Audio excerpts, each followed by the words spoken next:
Oui, monsieur. Oui, D'accord. Donc, les tumeurs épithéliales malpighiennes et paramalpighiennes. Donc, c'est votre. Donc, je crois que c'est le 10e cours que vous allez faire avec moi. Et donc, pour faire ce cours, donc, on va adopter ce plan. Donc, on va faire une petite introduction. On va parler des rappels, surtout histologiques, qui sont importants. Les rappels histologiques, donc, qui vont vous permettre par la suite de comprendre donc ce cours. On va parler des tumeurs malpighiennes. Dans ces tumeurs malpighiennes, il faut savoir qu'il y a les tumeurs bénignes des revêtements cutanés, tout ce qui concerne donc la peau, les tumeurs malignes des épithéliums malpighiens kératinisés, toujours donc la peau, et puis les tumeurs malpighiennes non kératinisées, c'est-à-dire qui se développent à partir d'un épithélium malpighien, donc en dehors de la peau, c'est-à-dire les muqueuses malpighiennes en général. Ensuite, on va parler des tumeurs urothéliales. Il faut savoir que les tumeurs urothéliales, c'est des tumeurs qui se développent à partir donc du revêtement urothélial qu'on retrouve au niveau des voies excrétrices urinaires. On le trouve dans la vessie et donc toutes les voies excrétrices urinaires. Et enfin, on va parler des tumeurs épithéliales glandulaires. Alors, pour rappel histologique, si vous voulez, il faut savoir qu'il y a deux types d'épithélium malpighiens.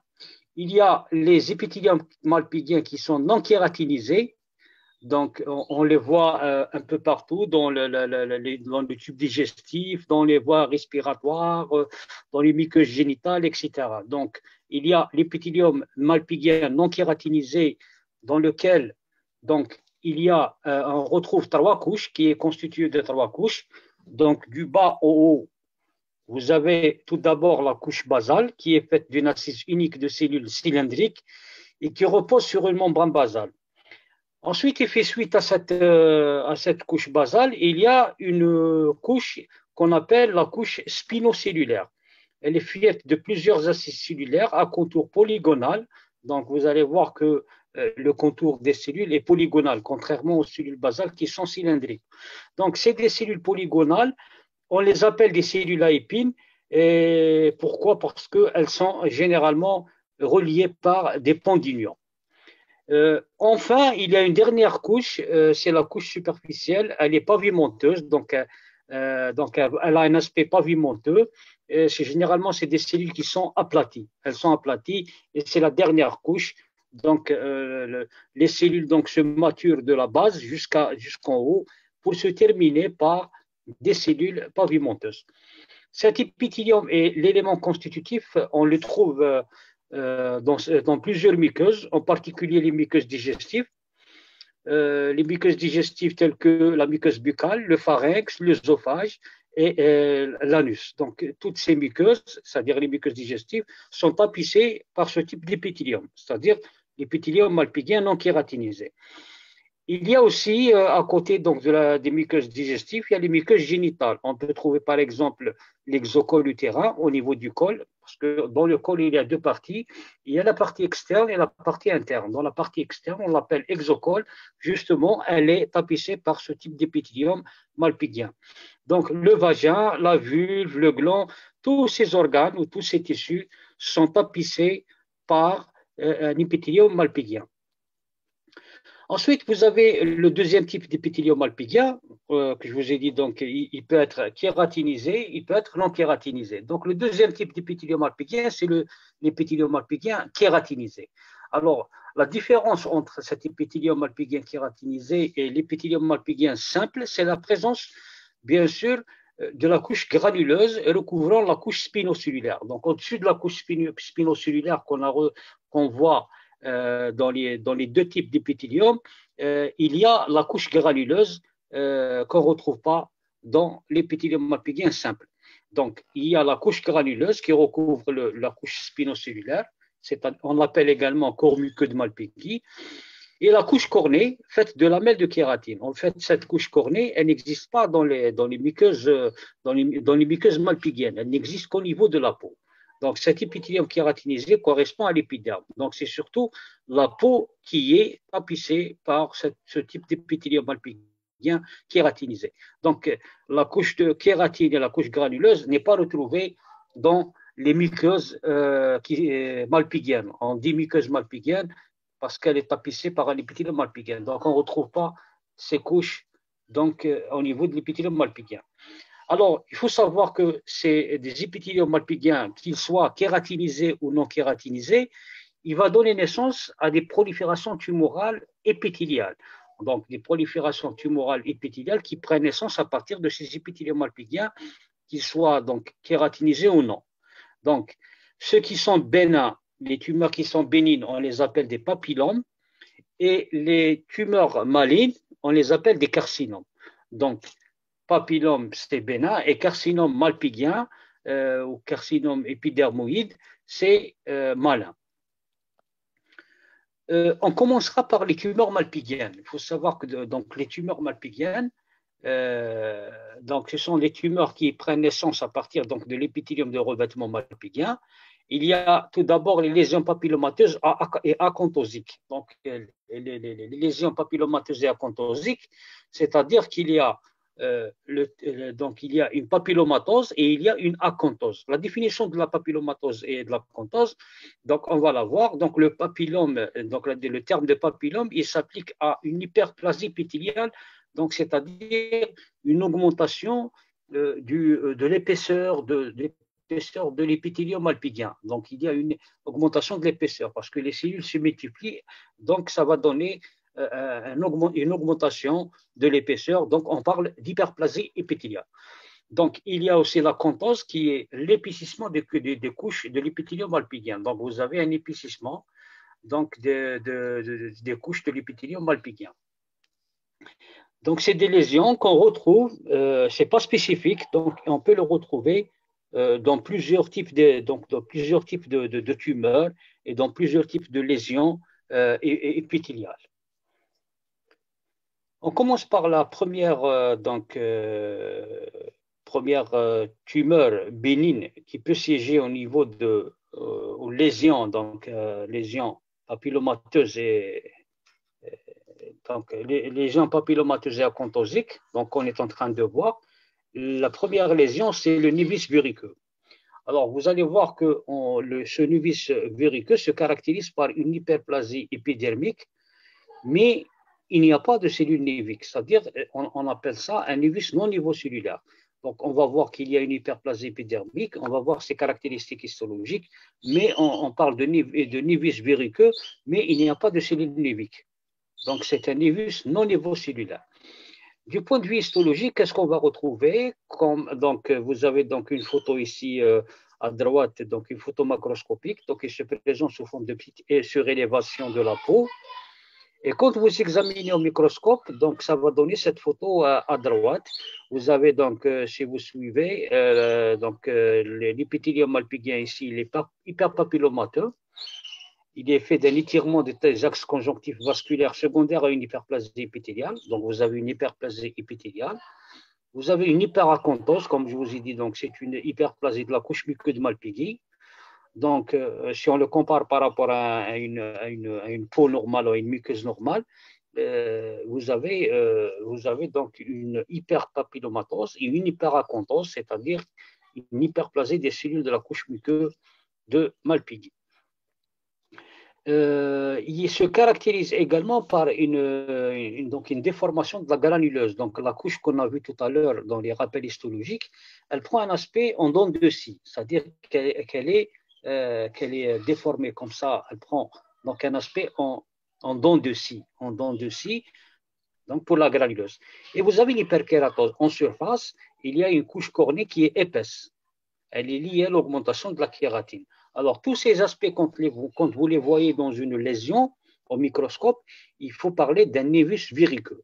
Donc, l'aspect verruqueux, il est dû à cette hyperpapillomatose, à cette hyperacontose, et surtout donc, à une granulose qui a une déformation en dents de scie, et l'hyperkératose, c'est-à-dire une augmentation de l'épaisseur de la couche cornée. Alors, tous ces aspects, tous ces critères histologiques vont donc faire le diagnostic du névus verruqueux. Il faut retenir que c'est un névus qui n'a pas de cellules néviques, parce qu'il y a des névus qui possèdent, donc qui se caractérisent par une prolifération de cellules néviques. Ici, il n'y a pas de cellules néviques, donc c'est un névus non nivocellulaire. La deuxième type donc de lésions, des lésions donc hyperpapillomatose et papillomatose et acontosique, c'est la virus seborrhéique. Alors, virus seborrhéique, on l'appelle également, elle a un deuxième nom, c'est la kératose séborrhéique. C'est le nom qu'on voit communément, donc Toulala, en arabe Toulala.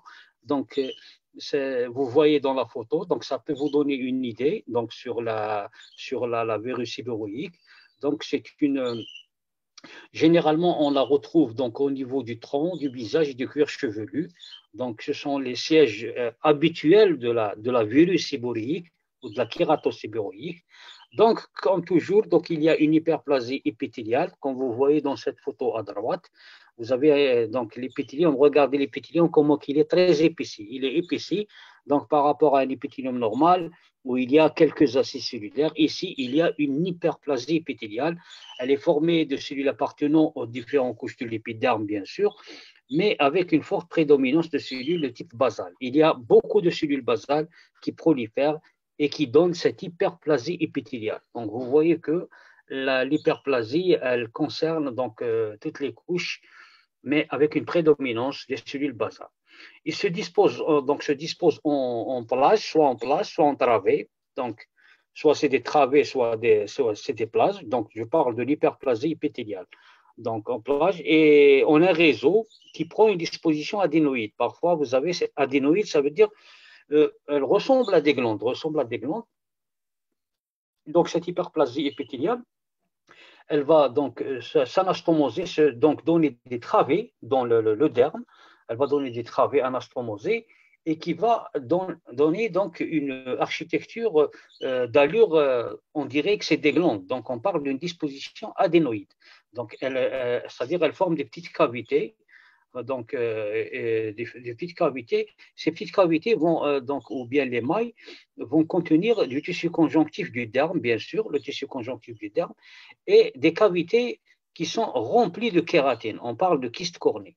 Donc, c'est ça la lésion principale, donc les lésions principales de la virus séborrhéique ou la kératose séborrhéique. Donc, il y a une hyperplasie épithéliale importante, il y a une disposition des travées qui vont en disposition assez particulière qui est, on parle de disposition adénoïde, c'est-à-dire qu'elle forme des petites cavités comme ça, qui va enfermer donc le tissu conjonctif thermique et qui va donc aussi donc se différencier en petites cavités remplies de kératine. On parle de kyste cornée. Donc, ce sont donc les principales lésions histologiques donc retrouvées dans la virus séborrhéique ou dans la kératose séborrhéique. C'est une lésion qui est fréquente, on la voit souvent chez les sujets et donc particulière à connaître. Donc, on va parler maintenant des viroses cutanées tumorales. Donc, à côté de ces lésions papillomateuses et acontosées qu'on a vues donc, maintenant, c'est-à-dire le nevus verruqueux, le virus séborrhéique, on va parler des viroses cutanées. Il faut savoir que certains virus vont provoquer la prolifération épidermique et va donner des tumeurs, ou bien des tumeurs au niveau de la peau. Ces viroses cutanées, donc, on les appelle des verrues. Les virus, c'est quoi? Les virus, ce sont des proliférations épidermiques contagieuses et auto-inoculables dues au virus HPV. Ça veut dire que cette lésion, cette prolifération épidermique, elle est favorisée par l'infection virale. Le virus donc qui est en question, bien qui est en cause, c'est l'HPV, Human Papilloma Virus. Alors, quand la personne ou le patient a une verrue, il peut s'inoculer, s'auto-inoculer, c'est-à-dire qu'il peut, donner d'autres lésions à côté parce qu'il y a une auto-inoculation. C'est-à-dire que le virus peut se disperser, peut donc entraîner une contagion d'autres régions de la peau. Donc, ils sont auto-inoculables. Et donc, le virus qui est responsable, c'est l'HPV. Il faut savoir qu'il y a deux types de verrues. Il y a la verrue vulgaire qu'on retrouve surtout au niveau des extrémités des membres, c'est-à-dire au niveau des mains, des pieds, etc. Ce qu'on appelle les verrues donc, vulgaires. Il y a les verrues planes qui sont beaucoup plus petites On les appelle également juvéniles et atteignant surtout la face et le dos des mains. Donc, la face et le dos des mains. On commencera par la virée vulgaire, comme vous voyez ici dans cette photo. Donc, au niveau donc la photo macroscopique, donc vous avez que c'est une photo donc d'une main qui comporte plusieurs verrues. Plusieurs verrues. Donc, on a dit que la virée vulgaire, surtout c'est au niveau des extrémités. Et bien, au niveau ici, c'est au niveau de la main. Donc, vous avez plusieurs verrues parce qu'il y a une auto-inoculation par le virus HPV. Alors, elle se caractérise par quoi? Par une hyperplasie épidermique. Donc, vous avez l'épiderme, au lieu qu'il soit, qu'il a une certaine épaisseur, il devient hyperplasique, c'est-à-dire une augmentation, une multiplication des cellules qui constituent l'épiderme. Donc, quand on parle d'hyperplasie, c'est l'augmentation du nombre des cellules de l'épiderme. Donc, il devient hyperplasique. L'acanthose, on a aussi l'acanthose et la papillomatose. Donc, la papillomatose, c'est-à-dire c'est l'exagération ou bien l'exagération des crêtes épidermiques. Donc, les crêtes épidermiques en bas, ils deviennent exagérés. Donc, c'est ce qu'on appelle la papillomatose. Donc, l'acanthose aussi, c'est l'épaississement du corps muqueux de Malpighi. Ils sont donc considérables. Et vous voyez une hyperkératose aussi en surface. Donc, l'image donc à droite vous montre au microscope, vous montre donc les trois types de lésions, c'est-à-dire l'hyperplasie épidermique, l'acanthose, la papillomatose et puis l'hyperkératose. Donc, quand vous voyez donc ces différents critères microscopiques, donc il faut parler d'une verrue vulgaire. Les cellules, et ils vont, si vous voulez, les cellules du corps muqueux de Malpighi, on a dit qu'ils sont réunis par des pondylions. Vous allez avoir qu'ils vont perdre cette caractéristique d'être donc accolés par des pondylions. Ils deviennent vacuolisés. Ça, la vacuolisation, elle est due à l'action du virus au niveau de la cellule. Quand la cellule elle est infectée par le virus HPV, elle devient vacuolisée. Donc, c'est un signe qui prouve qu'il y a une infection à HPV. Alors, la cellule elle est vacuolisée et le noyau il devient foncé pycnotique. Ça veut dire qu'il devient très petit, foncé. On voit, c'est-à-dire d'autolyse. Donc, il devient pycnotique. Donc, c'est ça la caractéristique d'une verrue vulgaire. Ensuite, la verrue plane. La verrue plane, comme on a dit, donc, c'est une acanthose avec hyperkératose et qui s'accompagne d'une papillomatose et ni de parakératose, c'est-à-dire ne s'accompagnant pas de papillomatose. Il n'y a pas une augmentation de la taille, une augmentation de l'épaisseur du corps muqueux de Malpighi. Donc, vous n'avez ni parakératose, ni papillomatose. Et donc, vous voyez ici, donc, en haut, c'est l'aspect de la verrue. Donc, elle est beaucoup plus petite que la verrue vulgaire. Et donc, en bas, la photo histologique, vous avez donc une acanthose. Donc, une acanthose. Et vous avez une caractéristique, c'est la vacuolisation de la partie supérieure de l'épiderme qui peut être très abondante. Donc, vous voyez donc toutes les cellules qui sont en haut, les cellules qui sont en haut sont vacuolisées. Donc, c'est une caractéristique aussi de la verrue plane.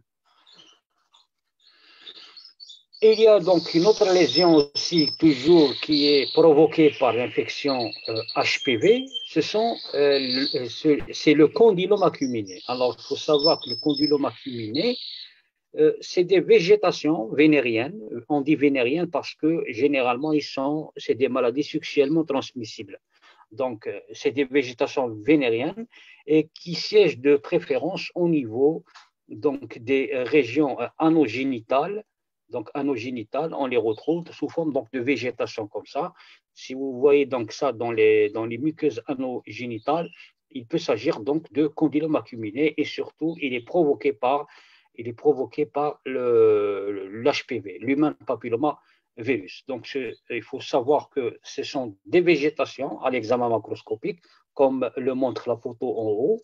Donc, c'est des végétations et qui sont dues à l'infection par le virus HPV.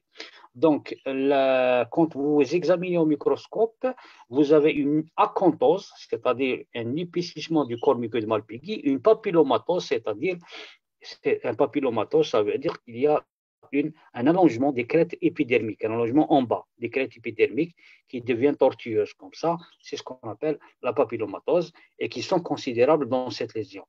Une caractéristique aussi essentielle, c'est la vacuolisation cellulaire, c'est-à-dire que les cellules donc, en haut deviennent vacuolisées du fait de l'action du virus HPV, parce que le virus HPV va entraîner une vacuolisation cellulaire et un noyau pycnotique. Donc, c'est quand vous voyez ces cellules vacuolisées, il y a ce qu'on appelle une infection par l'HPV.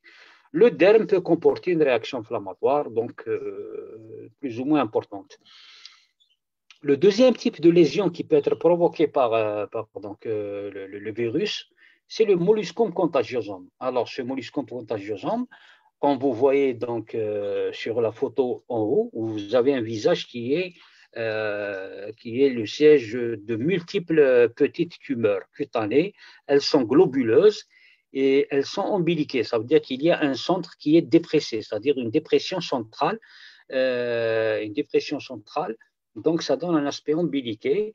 Et sa contagiosité, elle est due au poxvirus. Donc, vous voyez que le virus est différent par rapport à tout à l'heure, c'est-à-dire par rapport au condylome et les verrues, où le virus en question est l'HPV. Ici, le virus, c'est le poxvirus. Le poxvirus va entraîner la formation de petites tumeurs cutanées. Elles sont multiples généralement, de petite taille, et ils ont un aspect globuleux et ombiliqué. Ça veut dire qu'il y a une dépression centrale. On dirait que c'est ombiliqué, donc c'est relatif à l'ombilic humain. Donc elles sont globuleuses, mais il y a une zone centrale ombiliquée. Donc sa contagiosité, elle est due donc au poxvirus.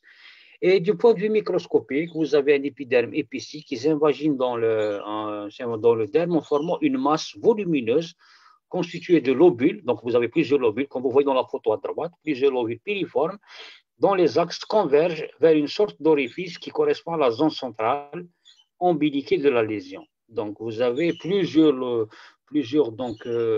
masses, ou bien une masse centrale au niveau du derme qui est formée donc de lobules, et ces lobules-là vont converger vers un orifice qui correspond à la zone centrale ombiliquée de la lésion.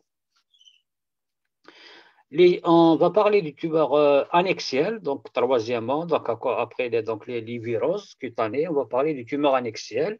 Alors, les tumeurs annexielles, il y a plusieurs types, donc ça dépend donc à partir de quel donc annexe il prend naissance. Donc, les annexes au niveau de la peau, il y a les glandes sébacées, il y a les glandes sudoripares, et donc en fonction du point de départ, on va donc classer ces tumeurs. Les premières donc concernées, c'est les tumeurs sébacées. Les tumeurs sébacées, donc ça peut être ça prend naissance à partir des glandes sébacées qui se trouvent au niveau du derme. Donc l'adénome sébacé, donc c'est une tumeur bénigne. C'est une tumeur bénigne. Elle est formée de glandes adénomateuses. Donc les glandes sébacées qui se trouvent dans le derme vont proliférer. Ils vont former plusieurs glandes adénomateuses. Quand on dit adénomateuses, ça veut dire qu'il y a une prolifération de plusieurs glandes sébacées. Mais ils sont bien différenciés parce que c'est bénin. Ils comportent des cavités centrales kystiques en périphérie, des cellules basaloïdes encore immatures. Donc, la caractéristique, c'est le regroupement ou bien la formation de glandes adénomatoïdes, adénomateuses, qui sont des glandes sébacées, avec des cavités centrales kystiques. Donc, ce qui fait il y a formation de l'adénome sébacé. Donc, l'adénome sébacé, c'est bénin, et il est formé de glandes sébacées regroupées, donc en petits lobules, comme ça. Il peut s'agir d'un nodule isolé au niveau de la face, donc c'est soit un petit nodule au niveau de la face, soit c'est des lésions multiples, souvent qui sont associées à des néoplasies viscérales, surtout digestives. C'est-à-dire généralement dans des syndromes particuliers ou bien d'un point de vue héréditaire, il peut être donc associé à des tumeurs digestives, donc quand ils sont multiples. Donc, les tumeurs pilaires, donc c'est-à-dire qui prennent naissance à partir du follicule pileux. Le follicule pileux, c'est le follicule qui contient le poil, c'est-à-dire le poil au niveau de la peau. Donc, au niveau du derme, on retrouve ces follicules pileux, ces follicules, et ces follicules, c'est à partir de ce follicule que sort le poil. Et donc, ces follicules pileux peuvent être le point de départ de certaines tumeurs. Donc, ils peuvent être congénitales ou acquises. Donc, des fois, on a un caractère congénital, c'est-à-dire le patient, il est né et il porte donc, du point de vue congénital, il est né avec ces lésions, mais elles peuvent être aussi acquises. Donc, avec le temps, on peut développer ce type de tumeur pilaire. La première tumeur, on parle de trichofolliculum. Donc, quand vous entendez trichofolliculum, ça veut dire que c'est une tumeur bénigne qui prend naissance à partir du follicule pileux. Il est constitué par une ou plusieurs formations épithéliales. Donc, vous avez une ou plusieurs formations épithéliales intradermiques dans le derme. Vous avez plusieurs formations épithéliales comportant un caractère central parfois très vaste, kystique. Donc, parfois, ce que vous voyez, donc les formations épithéliales sont parfois kystiques. Ces kystes, ou bien la cavité kystique, elle est remplie de kératine. Et à partir de ces lobules épithéliales, ils partent donc des ramifications ou des expansions pilaires à disposition radiaire. Donc, disposition radiaire parfois ramifiée. Donc, vous avez un lobule central ou bien une formation épithéliale centrale qui, souvent, elle est kystique avec un contenu kératosique, c'est-à-dire qui contient de la kératine. Et à partir de ce lobule, à partir de ce lobule partent des nombreuses expansions pilaires. Donc, il y a des expansions à disposition radiaire, parfois ramifiées. Donc, vous avez, c'est ça la caractéristique donc d'une tumeur qui prend naissance à partir du follicule pileux, c'est-à-dire le trichofolliculum. Ensuite, vous avez les tumeurs sudorales parce que les glandes sudoripares aussi font partie des annexes de la peau. Donc, ces annexes de la peau, c'est-à-dire les glandes sudoripares, peuvent être aussi le point de départ de certaines tumeurs. Alors, la plus connue, c'est le syringocystadénome papillifère. Donc, comme son nom l'indique, il y a une sorte de papille, il est formé de papille. Donc, le syringocystadénome papillifère, le siège préférentiel, c'est le cuir chevelu, et parfois on peut le trouver au niveau axillaire ou inguinal. Du point de vue histologique, donc comme vous le voyez ici dans cette photo en bas, vous allez trouver une cavité kystique profondément invaginée dans le derme, donc une cavité kystique. Et cette cavité kystique s'abouche donc à la surface à travers un épiderme épaissi et végétant. Donc vous avez un épaissi, mais cette cavité, elle va donc s'aboucher à la peau, à l'épiderme, à partir d'un épiderme épaissi et végétant. La cavité, elle est comblée de végétation. Donc la cavité qu'on voit, c'est-à-dire la prolifération, elle est faite de quoi? Elle est faite de végétation, elle est faite de papilles et de villosités. Alors, ce qu'il faut rechercher dans ces papilles et dans ces végétations et ces villosités, c'est qu'il y a une double rangée cellulaire, une assise bordante de hautes cellules cylindriques et une assise myoépithéliale, parce que ça rappelle un peu la glande sudoripare normale, parce que dans la glande sudoripare normale, vous avez une double assise cellulaire et l'assise bordante cylindrique et l'assise myoépithéliale en bas. Juste en bas, vous avez l'assise myoépithéliale.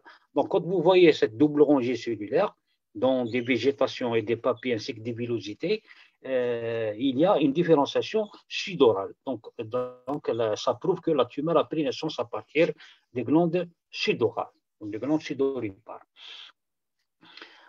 Alors, le deuxième type de tumeur qui prend naissance à partir des glandes sudorales, c'est le cylindrome.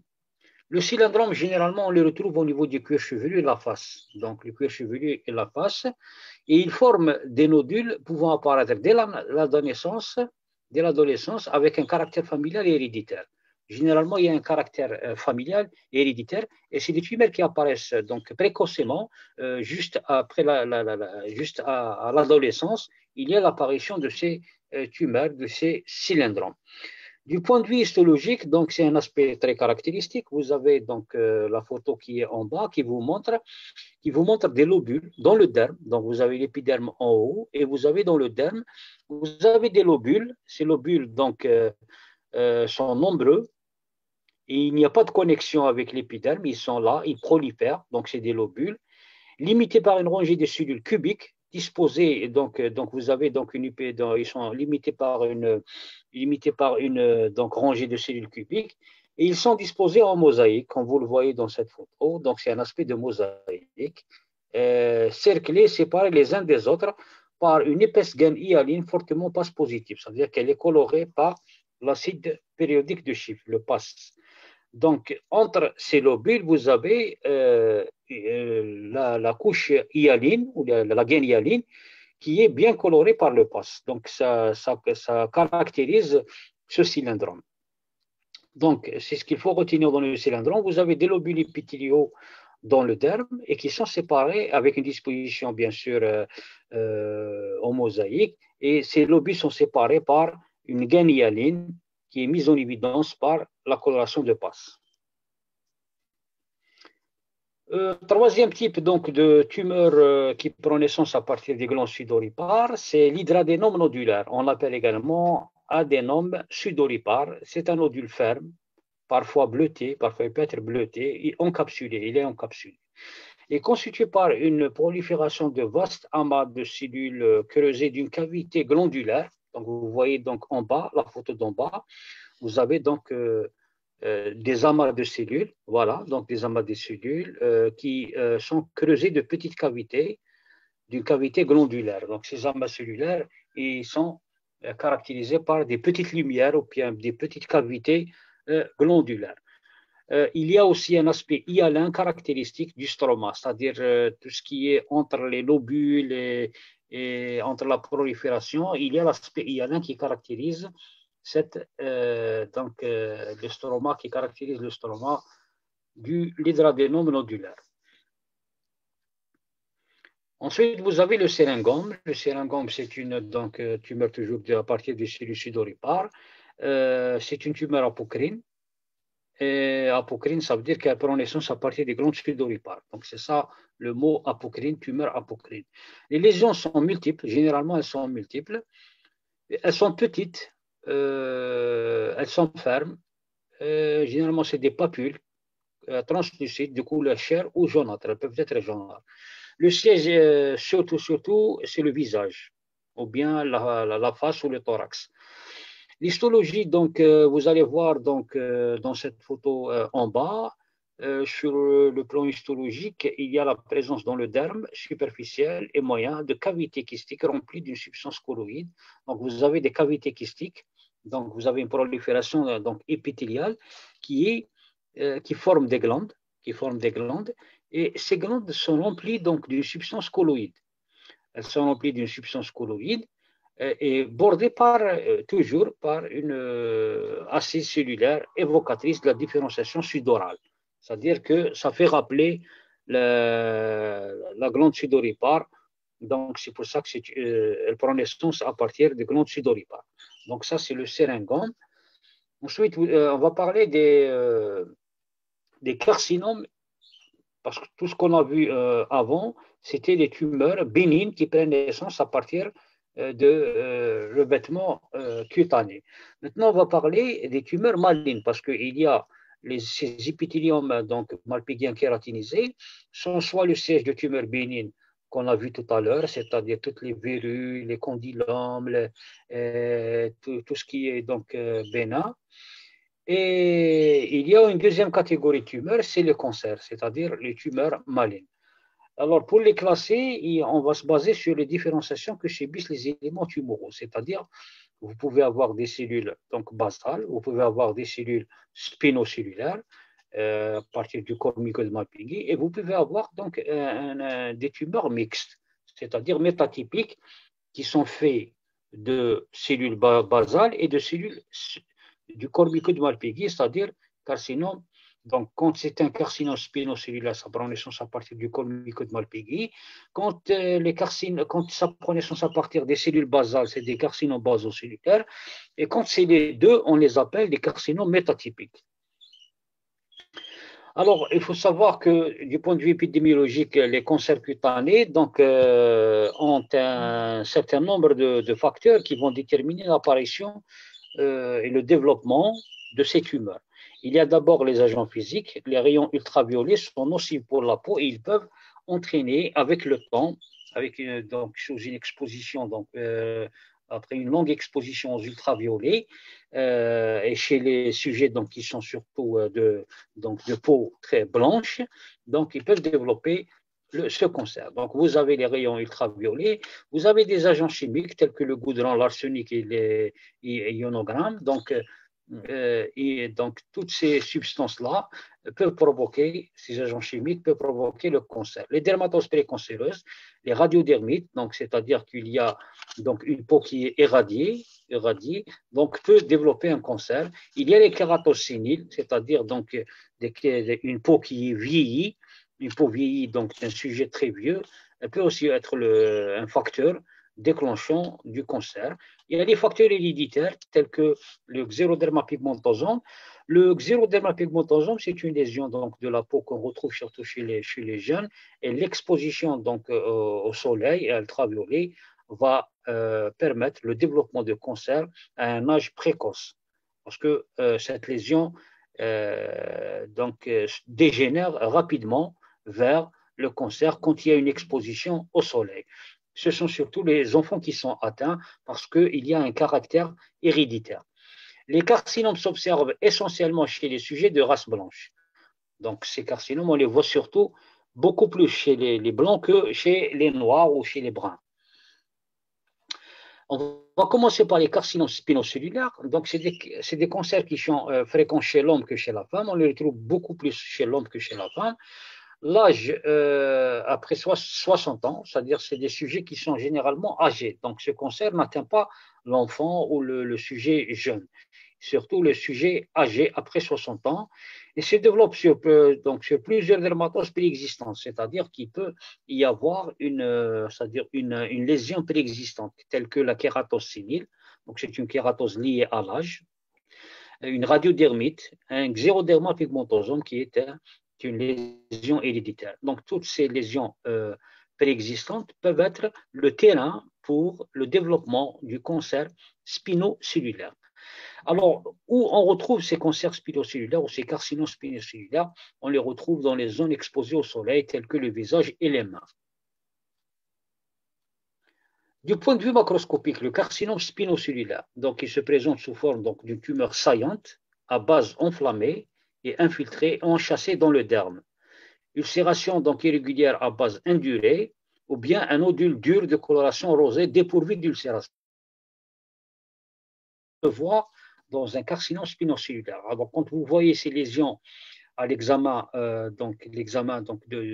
d'une personne, si vous voyez donc une lésion saillante qui a une base enflammée, ou bien si vous voyez une ulcération irrégulière ou un nodule dur, il faut suspecter la présence de ce cancer au niveau de la peau. Du point de vue microscopique, bien sûr, il va former des boyaux, des cordons qui sont mal limités, c'est-à-dire qu'ils infiltrent un peu partout, sont mal limités. Il formait de cellules malpighiennes parce qu'il a pris naissance à partir des cellules malpighiennes, donc il va rappeler les cellules malpighiennes et donc les cellules de ce cancer vont rappeler les cellules malpighiennes et qui vont être réunies par des ponts d'union et qui subissent des dégâts de différenciation de maturation cornée, c'est-à-dire on peut trouver donc les cellules qui peuvent toujours fabriquer de la kératine, donc les boyaux et les cordons sont constitués de cellules malpighiennes réunies par des ponts d'union et qui peuvent se donner des cellules, peuvent se kératiniser, c'est-à-dire une maturation cornée. On peut trouver, bien sûr, comme c'est un cancer, on trouve des monstruosités nucléaires, des gros noyaux, des mitoses anormales, donc il se divise très rapidement, donc il donne des mitoses anormales. L'évolution de ce carcinome spinocellulaire elle est rapide. Elle envahit l'épiderme, puis le derme, l'hypoderme et enfin les parties molles en regard, ainsi que l'os. Parfois, elle va infiltrer l'os. Donc, vous voyez que c'est une évolution qui est rapide et fatale. Les métastases ganglionnaires sont fréquentes et les métastases viscérales sont beaucoup plus rares. Ça atteint surtout le foie.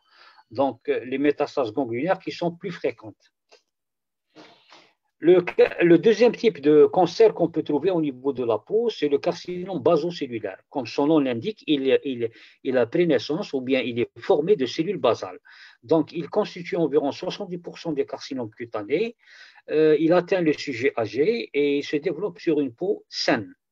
Donc, ce n'est pas comme on a vu dans les carcinomes spinocellulaires où il y a des lésions précancéreuses telles que les radiodermites, les xéroderma pigmentosum, etc. Ici, dans ce cancer, le cancer basocellulaire se développe sur une peau qui est saine. Et surtout, il atteint le visage. Donc, il atteint le visage. Du point de vue macroscopique, vous avez plusieurs aspects macroscopiques. Il peut donner un aspect plan cicatriciel. Un aspect plan, c'est-à-dire qu'il n'y a pas un bourgeonnement, il n'y a pas une formation polypoïde. Il va former une plaque qui est recouverte de croûte épaisse, au sein de laquelle se crée une ulcération qui cicatrise. Elle va cicatriser et elle va donner donc une dépression atrophique. Donc une zone déprimée atrophique. Donc c'est ça l'aspect plan cicatriciel. Quand vous voyez cet aspect plan cicatriciel, alors il s'agit donc d'un cancer basocellulaire. Le type ulcéreux, donc il peut y avoir une ulcération importante et qui va donc accompagner d'un bourrelet périphérique perlé. Donc c'est aussi un aspect macroscopique qui peut être donné par le basocellulaire. Et le type superficiel qui va donner une plaque érythémato-squameuse. Donc, c'est une plaque érythémato-squameuse qui va représenter l'aspect macroscopique du carcinome basocellulaire. Du point de vue microscopique, comme son nom l'indique, donc vous allez avoir une prolifération qui est faite d'éléments cellulaires dont l'aspect il va rappeler les cellules de la couche basale épidermique. Donc, quand vous voyez les cellules qui composent cette néoplasie ou cette prolifération, vous allez vous rendre compte que c'est des cellules qui rappellent les cellules basales de l'épiderme. Les anomalies cytonucléaires et les mitoses sont rares. Donc, contrairement au carcinome spinocellulaire, dans lequel on a dit qu'il y a d'importantes anomalies cytonucléaires et beaucoup de mitoses, ici, les anomalies cytonucléaires et les mitoses sont rares. Les boyaux denses sont très basophiles et ils ont une limite nette. Donc, ils ont une limite nette. L'évolution, contrairement au carcinome spinocellulaire où il a une évolution donc rapide qui infiltre, donne des métastases, etc., l'évolution de carcinome basocellulaire, c'est une évolution qui est locale. Donc, c'est-à-dire qu'il infiltre localement, il ne va pas aller donner des métastases à distance, ni viscérale, ni ganglionnaire. C'est une évolution locale. Il a une destruction locale, mais il ne donne pas de métastases. Et il existe des formes très agressives et mutinantes. Ça veut dire qu'elles ont un pouvoir d'invasion qui va entraîner une destruction des tissus dans lesquels ils s'y développent et peut même atteindre les tissus profonds, donc tels que l'os, le muscle, etc. Donc, c'est là une évolution locale agressive. Mais il ne va pas donner de métastases, ni viscérales, ni ganglionnaire. Il y a le troisième type de carcinome qu'on appelle les carcinomes métatypiques. Donc, c'est des tumeurs qui sont voisines des carcinomes basocellulaires, mais qui ont une évolution du carcinome spinocellulaire. Donc, l'imagerie histologique, elle va donner l'aspect donc des deux, l'aspect du basocellulaire et l'aspect du carcinome spinocellulaire. On appelle ça un carcinome mixte. Donc, c'est un carcinome qui est formé, formé par un double aspect, un aspect donc de basocellulaire et un aspect de spinocellulaire. Les carcinomes des épithéliums de revêtement malpighiens kératinisés, c'est-à-dire les revêtements des muqueuses malpighiennes, c'est-à-dire tube digestif, respiratoire, muqueuse buccale, pharyngée, l'œsophage, etc. Donc, à partir de ces épithéliums se développent des tumeurs épithéliales malignes. On les appelle des carcinomes épidermoïdes. C'est-à-dire, Ici, ça concerne les muqueuses malpighiennes et non pas la peau, parce que la peau, elle est kératinisée. Et dans ces épithéliums, c'est des épithéliums malpighiens non kératinisés. Donc, ça concerne plusieurs sièges, en particulier les muqueuses buccales, muqueuses pharyngées, muqueuses anales, muqueuses œsophagiennes, etc. Donc, toutes ces muqueuses peuvent être le siège d'un cancer qui est le carcinome épidermoïde. On appelle ça carcinome épidermoïde. Pourquoi épidermoïde? Parce qu'il rappelle un peu l'épithélium malpighien, il rappelle l'épiderme, l'épithélium malpighien de l'épiderme. Donc, du point de vue éthiopathogénique, alors il faut savoir que ces cancers se développent suite parfois à des facteurs étiologiques tels que, par exemple, la consommation d'épices, de poissons, de boissons chaudes, de l'alcool, etc. Toutes ces qui vont être à l'origine du cancer de l'œsophage.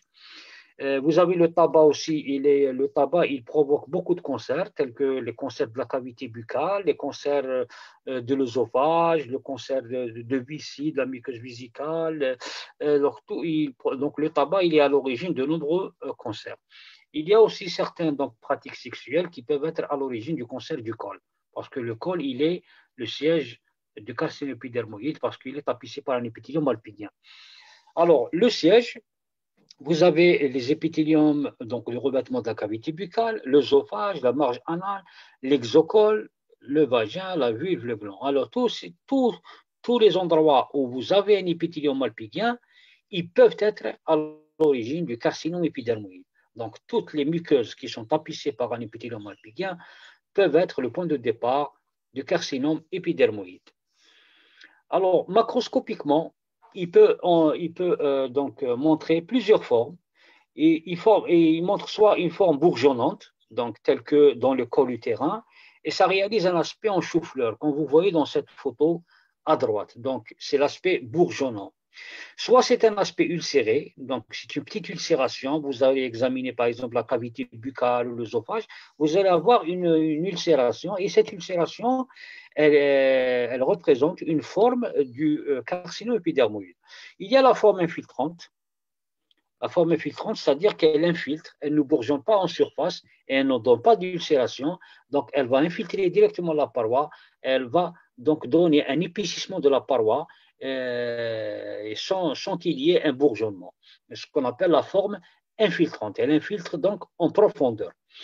Alors, ce qu'il faut savoir, que ces caractères bourgeonnants, ulcérés, infiltrants, peuvent être regroupés dans le même tumeur. On peut les observer dans la même tumeur. Et donc, c'est la première lobule ou un amas. Comme vous voyez dans cette photo à droite, vous avez donc des lobules et des amas de cellules qui rappellent un peu l'épithélium malpighien. Donc, ces cellules peuvent subir une différenciation et une maturation qui rappellent celle de l'épithélium malpighien kératinisé. Donc, parfois, ils peuvent être le siège d'une maturation ou bien d'une différenciation qui rappelle l'épithélium malpighien kératinisé. Donc, elles sont polymorphes avec les cellules qui forment ces lobules ou ces amas. C'est des cellules qui sont polymorphes. Ils prennent donc un aspect différent avec un isocariosme marqué, c'est-à-dire des anomalies cétonucléaires importantes, des gros noyaux nucléolés et avec un index mitotique augmenté, c'est-à-dire les mitoses au niveau de ces lobules sont nombreuses parce que c'est une tumeur qui prolifère. Donc, ça va donner des mitoses, beaucoup de mitoses. Quand on examine en microscope, on voit beaucoup de mitoses. C'est une tumeur qui est active, elle prolifère. Donc, le comportement de ces carcinomes épidermoïdes qu'on peut retrouver soit au niveau du col, soit au niveau de la muqueuse œsophagienne, soit au niveau de toutes les muqueuses qui comportent un épithélium malpighien, ils ont un pouvoir destructeur. Ils envahissent les tissus voisins, donc dans lequel ils se développent, donc ils envahissent les tissus voisins et ils donnent beaucoup de métastases ganglionnaires. Ils ont tendance à donner des métastases ganglionnaires. Les tumeurs de on va donc maintenant on va voir donc après les tumeurs de l'épithélium malpigien, on va voir les tumeurs de l'épithélium paramalpigien ou urothélial. On appelle ça également urothélial ou paramalpigien. Alors où on trouve l'épithélium paramalpigien ou urothélium, on appelle ça urothélium, on le trouve dans les voies excrétrices urinaires telles que le bassinet, l'urtère, la vessie, les calices. Donc toutes ces voies excrétrices urinaires sont tapissés par un épithélium urothélial ou bien un épithélium paramalpigien et qui peut être le point de départ de carcinome. Alors, il est observé dans les deux sexes, mais parfois avec une petite prédominance masculine, c'est-à-dire 3 ans pour une femme. L'âge, généralement, dans les tumeurs, ces tumeurs-là atteignent les sujets âgés à partir de 60 ans et se développent dans n'importe quel point de l'arbre excrétoire urinaire, c'est-à-dire ça peut être l'urtère, ça peut être la vessie, ça peut être la calice, ça peut être le bassinet.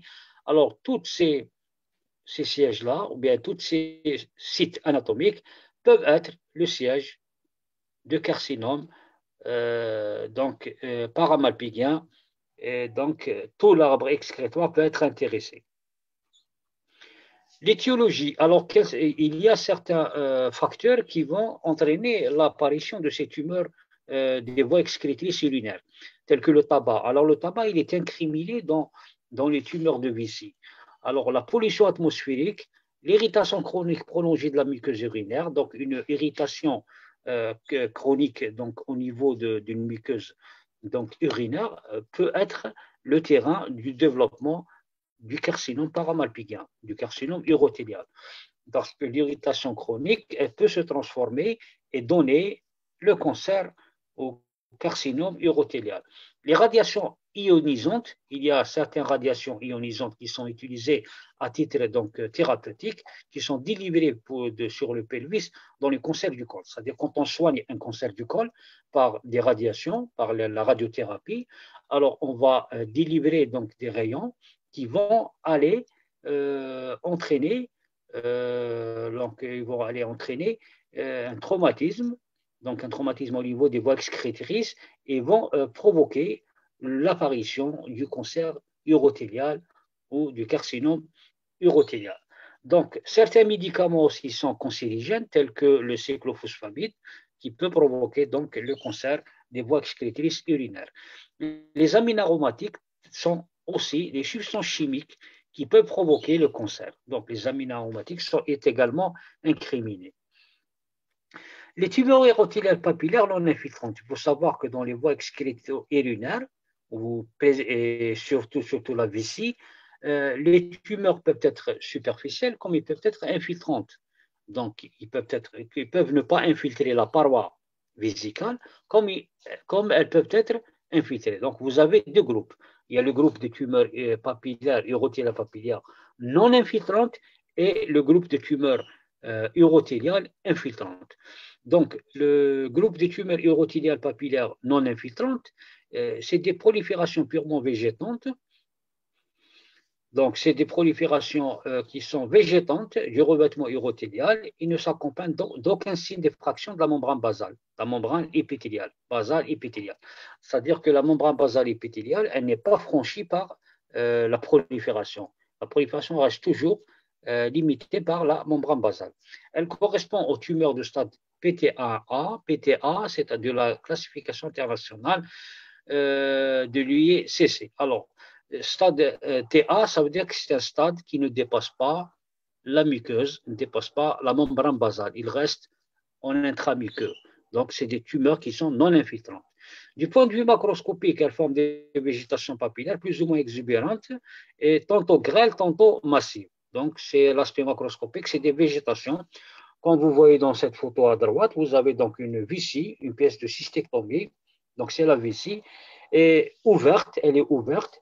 Et vous voyez au centre des végétations qui forment ce qu'on appelle la tumeur des vessies. Donc, c'est des végétations épaisses qui occupent la lumière de la vessie. Donc, du point de vue microscopique, vous avez 4 catégories de tumeurs en fonction de l'aspect architectural, des végétations et du degré de différenciation cellulaire ou du grade. Donc, plusieurs types de tumeurs sont décrits à la microscopie. Il y a tout d'abord le papillome urothélial. Le papillome urothélial, c'est une tumeur bénigne, donc ce n'est pas un cancer, mais il est rare, il constitue 5% des tumeurs papillaires non invasives. C'est une lésion unique reliée à la muqueuse par un pédicule étroit et formé de fines végétations plus ou moins longues et ramifiées, soutenues par des axes conjonctivo-vasculaires. Donc, vous voyez donc le polype ici macroscopiquement à droite. C'est une formation polypoïde qui est rattachée à la muqueuse vésicale par un pédicule. Donc, ça a un pédicule. Et la taille, elle est variable.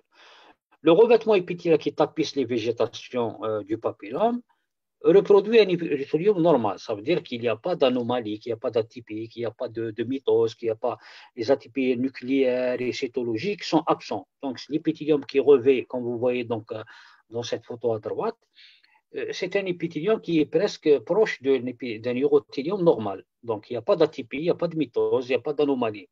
Donc, c'est un épithélium urothélien normal.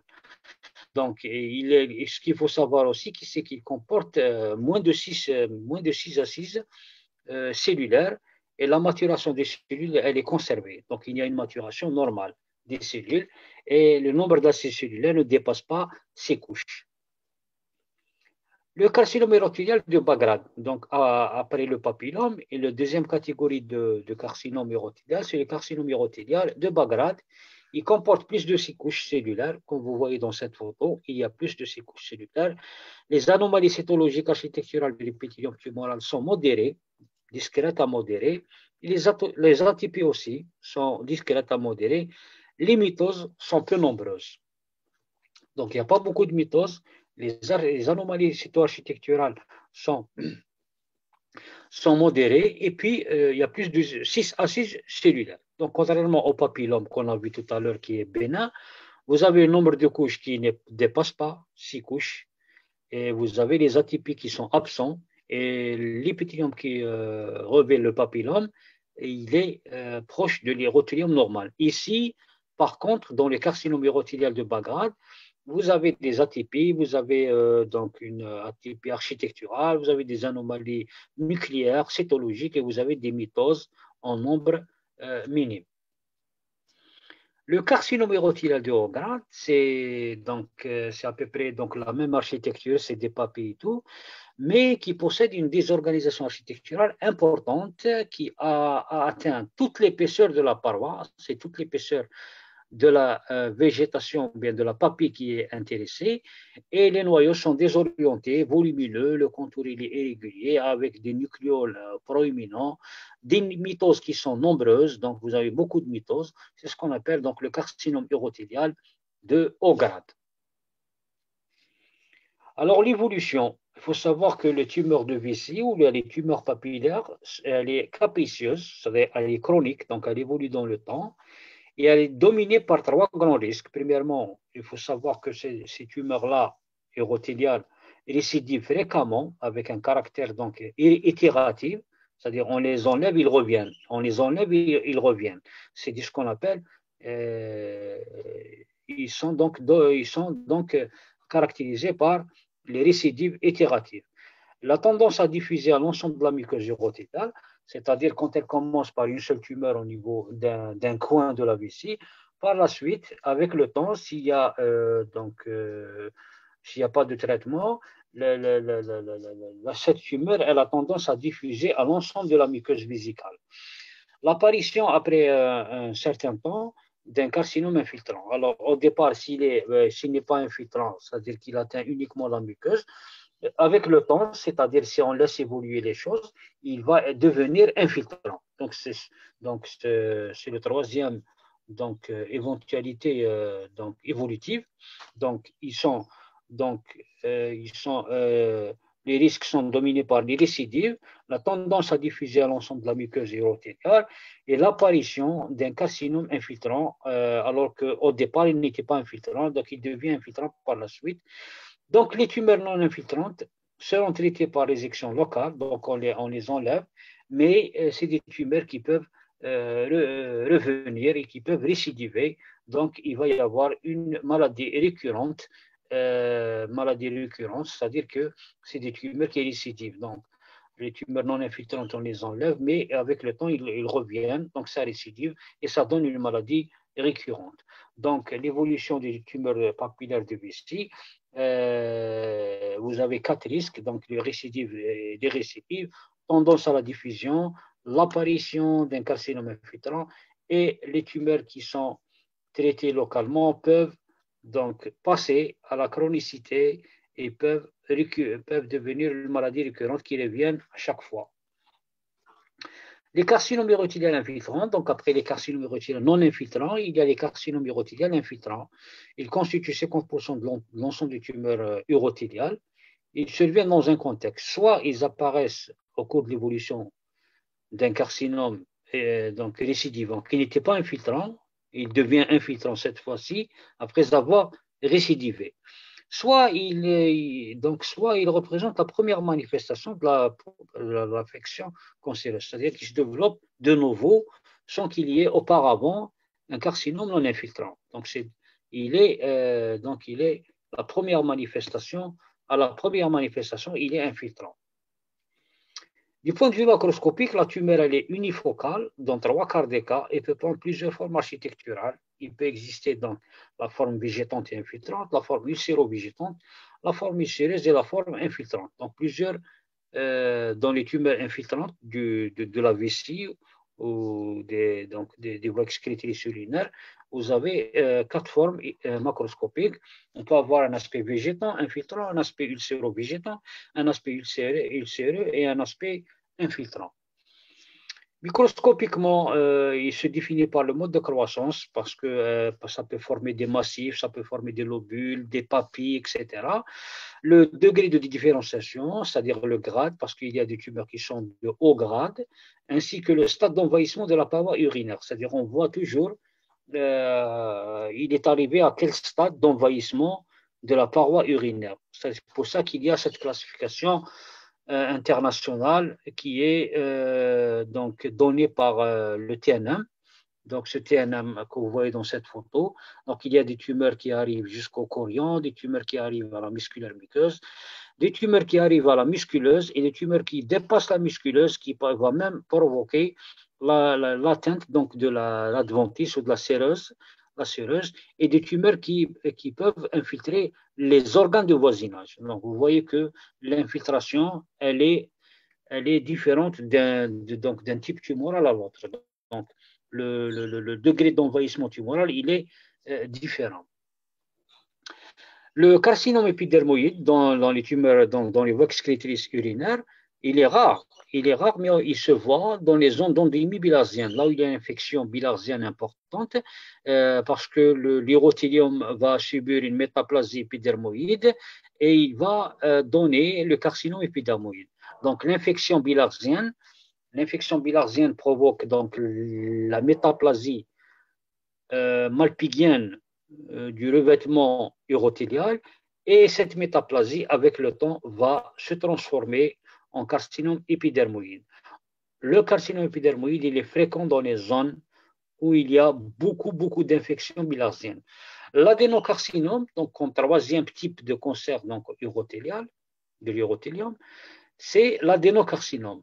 L'adénocarcinome se développe à partir d'une métaplasie aussi adénoïde, c'est-à-dire l'urothélium qui subit une métaplasie adénomateuse. Donc, une métaplasie, il donne des glandes. On dit donc il se transforme en l'urothélium, se donne une différenciation glandulaire. Et à partir de cette métaplasie glandulaire, il va donner un adénocarcinome. Donc les tumeurs épithéliales glandulaires, c'est-à-dire les tumeurs qui prennent naissance à partir de l'épithélium des glandes. Donc, ce sont des tumeurs fréquentes, elles sont bénignes ou malignes, et leur aspect microscopique et histologique varie selon le type d'organe qu'elles touchent. Donc, les glandes, on peut les trouver dans plusieurs organes, les glandes. Les glandes, ils sont un peu répartis un peu partout dans l'organisme. Ils peuvent être vus dans les organes creux, tels que le tube digestif, etc. Dans les parenchymes glandulaires, tels que la thyroïde, tels que le pancréas, le foie, etc. Ces glandes peuvent être dans les parenchymes glandulaires qui peuvent être exocrines ou endocrines. endocrine, par exemple, dans le pancréas, exocrine, on peut le trouver aussi soit dans le pancréas, soit dans les tubes digestifs, tels que l'estomac, l'intestin, le côlon, etc. Alors, bien différenciés, quand on les examine, ils sont proches du tissu normal. Exemple, adénome vésiculaire de la thyroïde, qui est formé par des vésicules thyroïdiennes qui rappellent la thyroïde normale. On les appelle des adénomes. Elles peuvent être accompagnées parfois par une prolifération de tissus conjonctifs, tels que l'adénofibrome du sein, ou bien d'une prolifération musculaire lisse, telle que l'adénomium de la prostate. Et elles peuvent être kystiques, telles que les cystadénomes de l'ovaire, par exemple. Les tumeurs malignes, on les appelle des adénocarcinomes, donc ils prennent naissance à partir des glandes, donc on les appelle des adénocarcinomes. Ils peuvent être soit bien différenciés quand ils rappellent le tissu normal, soit indifférenciés, donc c'est-à-dire donc ils ne rappellent pas le tissu glandulaire à partir duquel il a pris naissance. Les tumeurs des organes creux, c'est-à-dire les organes creux, c'est-à-dire l'estomac, le côlon, l'intestin grêle, tout ce qui est organes creux. Donc, il concerne les tumeurs des revêtements mucoglandulaires développées à partir donc, du muqueuses digestives, des voies biliaires et pancréatiques. Donc, les voies biliaires aussi sont des organes creux, les voies pancréatiques aussi, les muqueuses utérines, donc la muqueuse utérine, l'endomètre, l'endocole et les muqueuses bronchiques. Alors, tous ces organes sont des organes creux qui sont tapissés par un épithélium donc, glandulaire, c'est-à-dire des glandes sont retrouvées dans ces muqueuses et ces glandes peuvent être le point de départ d'un adénocarcinome. Les tumeurs bénignes forment des masses saillantes sur la surface de la muqueuse, donc ils peuvent être sicilopédiculés, c'est-à-dire ils sont rattachés à la muqueuse par un pédicule. Ce sont les polypes glandulaires ou adénomateux. Donc, un polype glandulaire, c'est bénin, donc c'est une tumeur bénigne et qui est formée par un certain nombre de glandes qui rappellent les glandes normales. Les tumeurs malignes, donc les tumeurs malignes présentent trois aspects, c'est-à-dire malignes, c'est-à-dire les adénocarcinomes. Donc, soit un aspect bourgeonnant, un aspect ulcéré ou un aspect infiltrant, ou bien les trois aspects en même temps.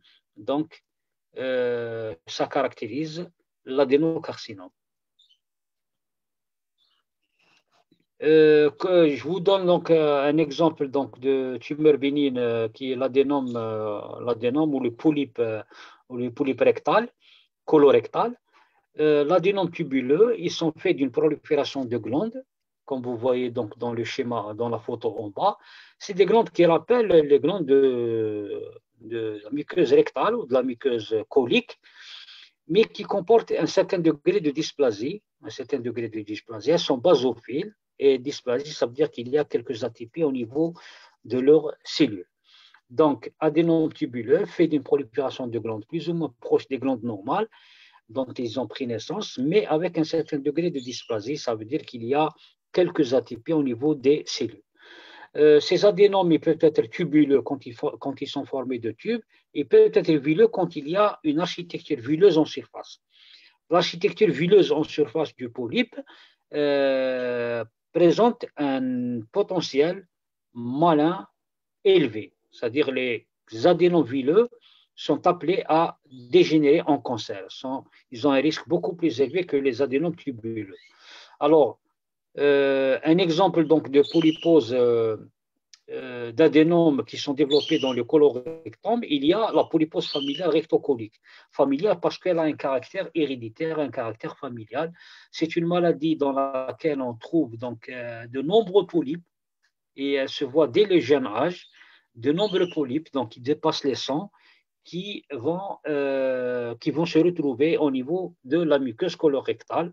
Comme vous voyez dans la photo en haut, vous avez donc la muqueuse rectale ou bien colique qui comporte plusieurs polypes. Ce sont en fait des adénomes qui sont très nombreux et ces adénomes qui sont nombreux peuvent dégénérer en cancer. Alors, ils peuvent se développer et ils peuvent devenir des cancers avec le temps. Donc, quand on retrouve cette polypose familiale rectocolique chez un patient, il faudrait faire la colectomie. Pourquoi? Parce qu'il y a un risque de dégénérescence vers le cancer. Donc, avant l'apparition du cancer, on va faire un geste chirurgical, on va enlever le côlon qui est atteint de ces polypes et qui va donc entraîner la guérison du patient. Donc, on agit avant le développement du cancer. Donc, cette polypose familiale, c'est un terrain de développement du cancer. C'est pour ça qu'on fait une colectomie à titre préventif. Les tumeurs malignes, c'est-à-dire l'adénocarcinome, donc à côté du polype ou de l'adénome tubuleux, il y a l'adénocarcinome qui se développe à partir des glandes donc, digestives ou autres glandes, tumeurs malignes, glandes par exemple de la muqueuse bronchique, glandes au niveau de l'endocole, glandes au niveau de l'endomètre, etc. Alors, toutes ces glandes peuvent être à l'origine d'un cancer qui est l'adénocarcinome. Du point de vue macroscopique, donc, il peut s'agir d'une ulcération, il peut s'agir donc d'une tumeur bourgeonnante, il peut s'agir donc d'une tumeur infiltrant la paroi, donc une infiltration pariétale. Du point de vue microscopique, bien sûr, comme son nom l'indique, il est formé de glandes basophiles qui sont tumorales, avec donc une anisocariose, des anomalies importantes, cytologiques, une activité méthotique une activité méthotique très importante.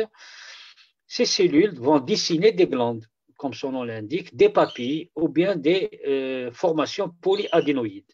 Donc, généralement, il y a une différenciation glandulaire parce que c'est des tumeurs qui ont pris naissance à partir des glandes.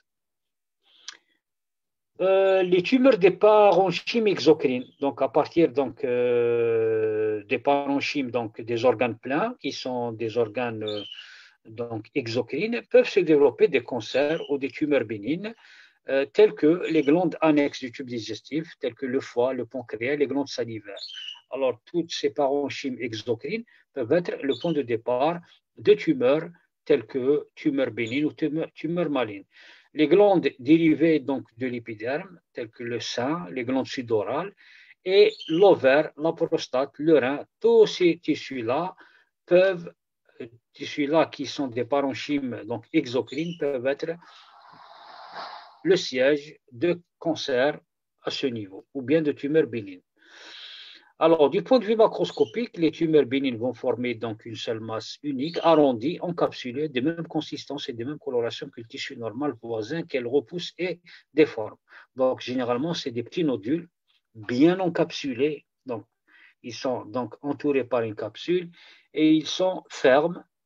Ils ont les caractéristiques du tissu normal, c'est-à-dire la coloration, la consistance, etc. C'est des nodules bien limités, fermes et arrondis, avec même une capsule périphérique. Donc, ce sont les tumeurs bénignes qui prennent naissance à partir donc, de parenchyme exocrine. Les tumeurs malignes, par contre, sont unico-multiples et forment irrégulière. Ils ont une forme irrégulière, mal limitée. Ce n'est pas comme le nodule donc bénin où il est bien limité, encapsulé. Ici, donc, ils sont multiples, unico-multiples. Ils ont une forme irrégulière, donc il y a une irrégularité, c'est-à-dire ils sont mal limités. Ils partent dans tous les sens et ils envoient donc des prolongements dans tous les sens dans le tissu sain et ils ont un pouvoir donc destructeur et un pouvoir envahissant. Microscopiquement, vous avez les adénomes dans les tumeurs bénignes et vous avez les tumeurs malignes qui sont donc formées. Donc, les tumeurs bénignes, c'est des proliférations faites de glandes régulières, c'est des canaux et des glandes régulières, comme vous voyez dans la photo en haut. Il n'y a pas d'atypie, il n'y a pas de mitose. Par contre, dans les tumeurs malignes, vous avez la prolifération de glandes donc exocrines, et des canaux qui sont irréguliers, prennent n'importe quelle forme, avec beaucoup d'atypie cytonucléaire et beaucoup de mitose. C'est ce qui caractérise donc l'adénocarcinome ou bien le carcinome qui a pris naissance à partir des parenchymes exocrines. Exemple, donc on peut avoir donc des tumeurs bénignes au niveau des tumeurs bénignes au niveau du sein, on l'appelle adénofibrome. Au niveau de la prostate, on l'appelle adénome. Donc, c'est les glandes prostatiques qui ont donné naissance à cet adénome.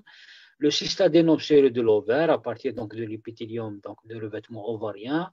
L'adénome du rein, donc à partir des structures glandulaires du rein, on peut avoir donc un adénome oncocytaire. ou bien des tumeurs malignes telles que le carcinome du sein, le cholangiocarcinome du foie, le carcinome rénal, l'adénocarcinome prostatique et le papillocarcinome. Donc, ce sont toutes ces cancers, ce sont tous les cancers qui prennent naissance à partir des parenchymes exocrines. Les tumeurs des parenchymes endocrines, c'est-à-dire les glandes endocrines, les tumeurs endocrines sont développées soit à partir des glandes endocrines individualisées, telles que l'hypophyse, la thyroïde, le parathyroïde, la surrénale, le pancréas endocrine, les gonades. Tous ces organes, ce sont des organes endocrines. Ils peuvent être le point de départ de tumeurs. Les cellules, ils peuvent également, ces tumeurs prennent également naissance à partir des cellules endocriniennes dispersées. C'est ce qu'on appelle le système endocrinien diffus. Ce sont des amas de cellules qu'on peut retrouver dans tout le corps, dans de multiples localisations. On peut trouver ces amas cellulaires endocrines au niveau du tube digestif, au niveau des branches, au niveau du thymus, voie biliaire, le foie, cellules C de la thyroïde, l'ovaire, le col utérin et la peau. Toutes ces cellules donc endocrines, on l'appelle donc le système endocrinien diffus, peut être le point de départ de tumeurs endocrines.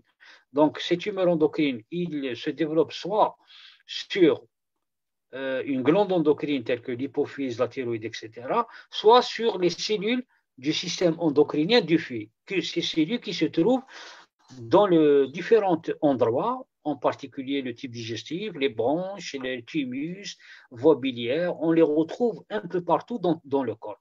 Et ils peuvent être le point de départ de ces tumeurs endocrines. Parmi les tumeurs endocrines, vous avez par exemple le carcinoïde, donc à partir des cellules endocrines des muqueuses digestives et bronchiques. Donc les cellules qui se trouvent au niveau des muqueuses digestives et bronchiques peuvent donner naissance à des carcinoïdes. Ensuite, vous avez le cancer médulaire de la thyroïde, qui est un cancer endocrine qui a pris naissance à partir des cellules C acalcitonines. Les cellules C acalcitonines de la thyroïde, ce sont des cellules qui se trouvent au niveau de la thyroïde et qui peuvent être le siège ou bien le point de départ de ces cancers médulaires. Ensuite, vous avez les cancers bronchiques à petites cellules, toujours. Donc, les petites cellules endocrines au niveau de la muqueuse bronchique peuvent être le point de départ de ces cancers bronchiques.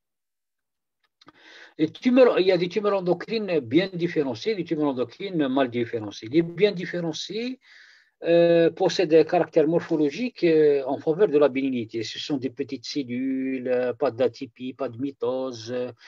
Ils sont donc généralement ils sont révélés par des sécrétions hormonales. Donc, mais les tumeurs endocrines bien différenciées, ils rappellent un peu les cellules d'origine et ils ne comportent pas d'anomalies cytonucléaires, ils ne comportent pas beaucoup de mitose. Donc, c'est des cellules régulières qui se rapprochent de la normale. Macroscopiquement, ça forme un nodule de petite taille, encapsulé de coloration homogène, comme vous voyez dans la photo en haut. Donc, c'est une muqueuse digestive dans laquelle on a un petit nodule que vous voyez au centre. C'est des nodules de petite taille généralement. Ils sont encapsulés, fermes, homogènes. Exemple, l'adénome de cône de la cortico-surrénale. Donc, au niveau de la surrénale, il peut y avoir le développement de ce nodule, petit nodule, qui est en fait une tumeur endocrine bien différenciée de bas grade. On peut avoir donc un adénome parathyroïdien, la parathyroïde qui peut donner naissance à un adénome. Du point de vue microscopique, comme je vous ai dit, donc elles sont formées par des cellules régulières, proches des cellules du tissu normal correspondant. De l'architecture, elle est faite de travées, de cordons, de lobules et de petits tubes. Donc, généralement, il n'y a pas d'atypie cytonucléaire, il n'y a pas de mitose. Les tumeurs endocrines malignes, par contre, c'est au contraire. Donc, les organes qu'on a vus tout à l'heure peuvent donner naissance à des tumeurs endocrines malignes, telles que la cortico-surrénale, qui peut donner un cortico-surrénalome malin, l'adénocarcinome papillaire de la thyroïde, le carcinome à petites cellules bronchiques. Ici, donc, vous avez des atypies cytonucléaires qui sont importantes, des mitoses nombreuses. Et en fonction de l'importance de ces atypies cytonucléaires et de ces mitoses, on a des tumeurs endocrines malignes qui sont de haut grade et il y a ceux qui sont de bas grade parce que l'évolution et le pouvoir donc métastatique et les pouvoirs envahissants n'est pas le même quand il s'agit donc d'une tumeur endocrine de bas grade et d'une tumeur endocrine de haut grade. Les tumeurs endocrines de haut grade ont un pronostic généralement défavorable. Donc, ils sont classés en haut grade et en bas grade en fonction des atypies cytonucléaires et des mitoses. Et enfin, je vous remercie. Donc, le cours est terminé.